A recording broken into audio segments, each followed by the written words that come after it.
ایک وقت ایسا آیا کہ اللہ تعالیٰ نے حضرت ابراہیم کو بہت زیادہ مال عطا فرمایا.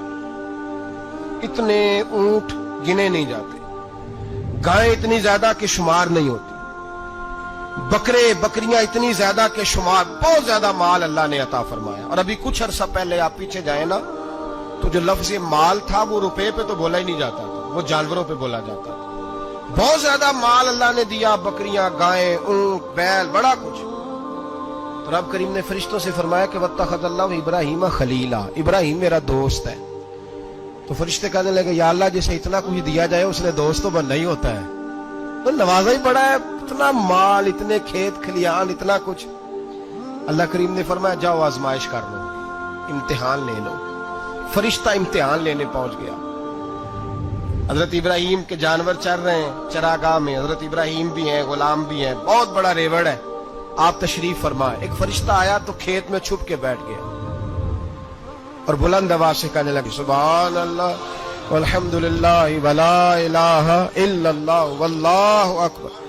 اب وہ حضرت سیدنا ابراہیم علیہ السلام کھڑے تھے تو وہ کھیت میں بیٹھ کے تسبیح پڑھنے لگا سبحان اللہ والحمدللہ ولا الہ الا اللہ.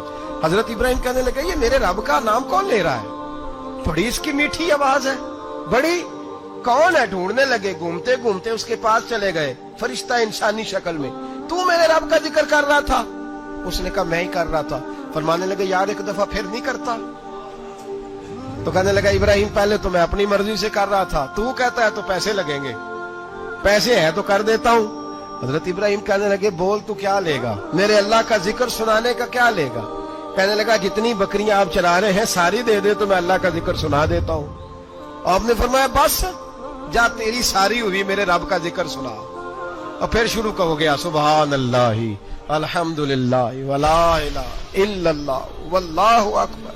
حضرت ابراہیم علیہ السلام کیف میں، یار پھر ذرا سنا، نا علما وچ پھسا سانو، تو یار دی گل سنا سانو، ذرا دوبارہ سنا. میں پھر سنایا، ایک دفعہ پھر کہا. فرشتہ کہنے لگا بس جی آپ کے پیسے پورے ہو گئے. حضرت ابراہیم کہنے لگے چل ایک دفعہ اور سنا. کہنے لگا پیسے لگیں گے. تو کیا لے گا؟ کہنے لگا گائیں بھینسیں ساری میری. فرمایا بس یار اتنی قیمت، تو سنا صحیح، سارا کچھ ہی تیرا. پھر شروع ہو گیا سبحان اللہ والحمدللہ ولا الہ الا اللہ واللہ اکبر. گائیں دے دیں، بھینسیں دے دیں، وہ ذکر سناتا ہے. حضرت ابراہیم کبھی مچلتے ہیں، کبھی روتے ہیں، کبھی آہیں بھرتے ہیں. تو میرے رب کا نام لے رہا ہے، ذرا پھر سے لے. کیف جاری ہے. کہنے لگا بس بھائی. حضرت ابراہیم فرمانے لگے تو اور لے لے جو لینا ہے، مجھے ذکر سنا. اس نے کہا ابراہیم بکریاں میں لے چکا، گائے بھینسیں میں لے چکا، اونٹ رہ گئے، سارے لے لوں گا پھر ذکر سناؤں گا. فرمایا کیا تیرا ہوا تو ذکر سناتا رہ، میں دیتا ہوں. دے دیا. کچھ دیر ذکر کیا تو اب خاموش ہو گیا. حضرت ابراہیم خلیل اللہ علیہ السلام فرمانے لگے ذکر سنا. کہنے لگا ابراہیم اب تیرے پاس دینے کو کیا ہے؟ ہر چیز تو میں لے چکا. آپ فرمانے لگے یہ گائے بھینسیں بکریاں چرانے کے لیے تجھے کوئی نوکر ملازم بھی تو چاہیے نا. تو اس طرح کر مجھے رکھ لے، میں روٹی نہیں مانگوں گا، کھانا نہیں مانگوں گا، تو اللہ کا ذکر سناتا رہنا، میں تیرے جانوروں کی نوکری کرتا رہوں گا. حضرت ابراہیم علیہ السلام نے جب یہ کہا نا، فرشتے کی آنکھوں میں آنسو آ گئے. تر دامنی پہ شیخ ہماری نہ جائیے، ہم دامن نچوڑ دیں تو فرشتے وضو کریں. فرشتہ رو پڑا اور کہنے لگا ابراہیم مجھے سینے سے لگا. میرے رسول کریم صلی اللہ تعالی علیہ وسلم نے نظر کی صفائی پر سب سے پہلے توجہ دی ہے. ہمیں اپنے بچوں کو تاڑنا ہے، ہمیں اپنے بچوں کو دیکھنا ہے، ہمیں انہیں خود پکڑ کے اچھی مجالس میں لے کر کے جانا ہے. اور سنو میرے حبیب پاک صلی اللہ علیہ وسلم نے کتنی پابندی فرمائی. کوئی مولوی ہو، کوئی پیر ہو، کوئی فقیر ہو، کوئی درویش ہو، کوئی دربار کا سجادہ ہو، کوئی کسی جگہ بیٹھنے والا ہو، کسی کو بھی عورت کے ساتھ تنہا رہنے کی اجازت، سارے بولیے اجازت. کسی کو بھی عورت کے ساتھ تنہا رہنے کی اجازت بالکل نہیں ہے، قطعاً نہیں ہے. میرے نبی کریم صلی اللہ علیہ وسلم نے فرمایا جہاں مرد اور عورت اکٹھے ہوں گے تیسرا شیطان ہوگا.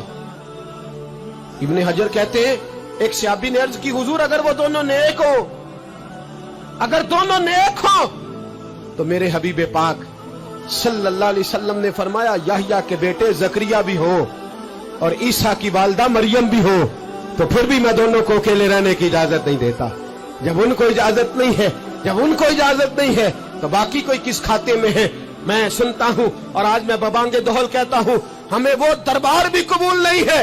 सुन लिया जाए, मेरी बात को नोट किया जाए, हमें वो दरबार और मजार भी कबूल नहीं है जहां बुराई और मंशियात के अड्डे कायम है। हम उन दरबारों पर भी फौरी तौर पर हर लिहाज से कड़ी निगरानी करने का और पूरी सख्ती करने का इरादा रखते हैं और खुद आगे बढ़ के उन जालिम सज्जादा नशीनों का मुंह नोचने का इरादा रखते हैं जिन दरबारों पर नशा बिकता है, जिन दरबारों पर गंद होता है। दरबार तो ऐसे होते हैं कि दाता अली अजमेरी रहमतुल्लाह अलैह का दरबार हो पर चारों जानिब कुरान पाक की तिलावत हो रही हो। जुमा इतना बड़ा होता हो कि लाहौर में इतना बड़ा जुमा ही और कोई ना हो। दरस हदीस होता हो, दरस निजामी का मदरसा कायम हो और औरतों का जाना अलग हो, मर्दों का जाना अलग हो, पूरी शरीयत की पाबंदी हो। फिर किसी दरबार पर जाने की इजाजत है, पर न कोई किसी जगह भी किसी भी लिहाज से कभी न जाए। मेरे अजीजों, मंशियात के खिलाफ जिहाद, बेहयाई, उरियानी, फाहशी, मिल्लत का जवान अब अपनी नजर को छुपाना सीख जाए। और मेरे दोस्त देखना, बेटियों को खतरा किससे है? यहाँ हिंदू भी कोई नहीं, सिख भी कोई नहीं, आर्या भी कोई नहीं, बुद्ध मत भी कोई नहीं, यहाँ ईसाई भी अकलियत में, यहाँ यहूदी भी कोई नहीं। लेकिन फिर भी बेटियों की अगर शर्मो हया महफूज ना हो। ये हदीस सुनाने लगा हूं, हदीस है, हदीस रसूल है। जवान खास करके जरा मेरी बात पे तवज्जो करें और बुजुर्ग खास कर तवज्जो करें जिन्होंने तरबियत करनी है। सुने, हुजूर की बारगाह में एक नौजवान आया है, ये संगमील है हदीस, इसको याद रखना। अर्ज की, हुजूर मैं सारे गुनाह छोड़ सकता हूं, जिना नहीं छोड़ता। हुजूर मुझे जिना की इजाजत होनी चाहिए। मेरे हबीब ने थपकी दी, बिठा लिया। मैं कहता हूं हुजूर ने गुनाहगारों को मुआशरे से काटा नहीं, उनकी तरबियत फरमाई है, उनकी तरबियत फरमाई है, उनको करीब फरमाया। मेरे हबीब करीम सल्लल्लाहु अलैहि वसल्लम ने फरमाया, इधर आ, बैठ जा। बैठ गए। हुजूर ने फरमाया, तू पसंद करता है तेरी मां के साथ कोई बदकारी करे? हुजूर नहीं। फरमाया, तू पसंद करता है तेरी बेटी के साथ कोई बदकारी करे? या रसूलल्लाह मैं आंखें निकाल दूंगा। हुजूर ने फरमाया, तू पसंद करता है तेरी बहन के साथ? हुजूर मैं काट डालूंगा वो हाथ जो मेरी बहन की तरफ उठेंगे।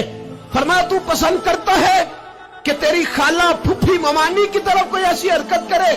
हुजूर मैं काट के रख दूंगा उन लोगों को जो बात भी करेंगे। मेरे हबीब ने फरमाया, अच्छा जिसके साथ तू बदकारी की इजाजत मांग रहा है वो किसी की मां नहीं लगती, वो किसी की बहन नहीं लगती, वो किसी की बेटी नहीं होगी?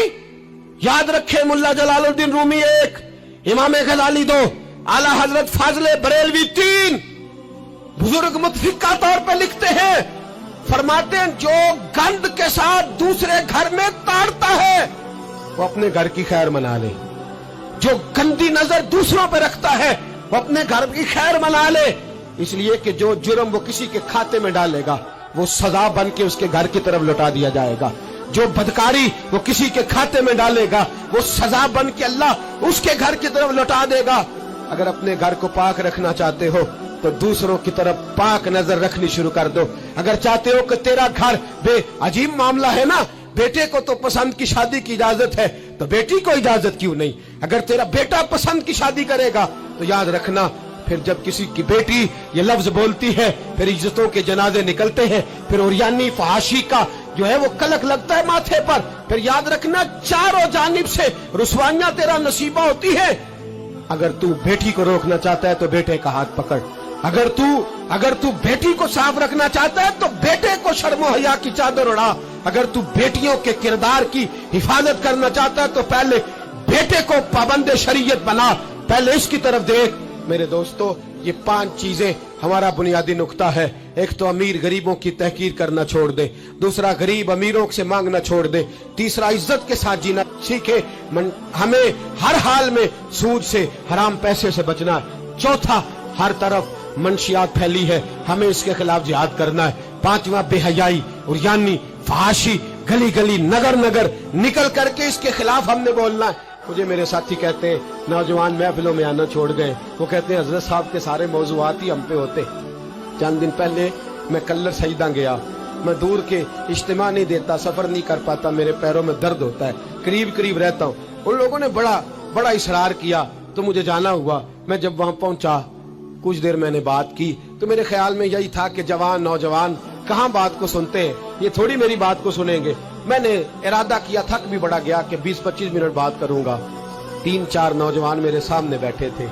अभी मैंने मुस्तफा की हदीस का रंग छेड़ा ही है। छम छम उनकी आंखों से आंसू बरसने लगे, छम छम। अल्लाह की कसम, मिंबर रसूल पे बैठा हूँ, मैं अपने अंदर शर्मिंदा होने लगा। मैंने कहा यार तू कहता था नौजवान बात नहीं सुनते, तेरी मिल्लत का जवान, उसे किसी ने बात सुनाई नहीं, शायद तू उस तक बात पहुंचा ही नहीं सका। अरे गुनाहगार बड़ा है पर मुस्तफा का गद्दार तो नहीं ना, ये बड़ा पापी है पर हुजूर की बात नहीं सुनेगा, नबी पाक के पैगाम की तरफ नहीं। 50 मिनट बात करके मैं लौटा। एक हफ्ते में इतने मुझे उन्होंने फोन किए, इतने फोन करने लगे जैसे तैसे भी हो आप दोबारा आइए, मुझे जुमेरात को दोबारा वहां जाना है। वो कहने लगे जौन सा वक्त कहेंगे हम रखेंगे, लेकिन खुदारा हमें सिर्फ मंशियात का नशा किसी ने लगा दिया है, इश्क मजाजी का गंदा नशा किसी ने लगा दिया है। कोई ऐसा मिले जो हमें रसूलुल्लाह के इश्क का नशा भी लगा दे, कोई मिल जाए ऐसा। अगर कोई शोएब आए, मुजस्सर कोई आए जो हमारे सीने से रगड़े। मेरे दोस्त, मिल्लत का जवान जब नेक होता है तो फिर हजरत बिलाल हबशी की राहों का मुसाफिर होता है, फिर हजरत फारूक आजम को आइडियल बनाता है, फिर सैयदना मौला अली शेर खुदा की जानिब देखता है। और मिल्लत का जवान जब मुजाहिद बनता है तो फिर इमाम हसन और इमाम हुसैन की यादों को ताजा करता है। वो कभी इल्मुद्दीन बन जाता है, कभी आमर चीमा बन जाता है, और कभी मुमताज हुसैन कादरी की शक्ल में सामने आ जाता है। वो डट जाता है, वो डट जाता है। मिल्लत के जवान, तेरे सीने से अब रसूल करीम सल्लल्लाहु तआला अलैहि वसल्लम की मोहब्बत को खींचा जा रहा है। तुझे वापिस आना है, अपने सीने को बेदार करना है, और तुझे आलमे कुफर को बताना है कि शराब पीने वाला ही सिर्फ तुम्हें देखा है, तुमने कभी दुरूद पढ़ने वाला नौजवान भी देखना चाहिए। तुमने औरत को सारी रात फोन करने वाले जवान की दास्तानें तो सुनी है। अब हम तुझे वो वाला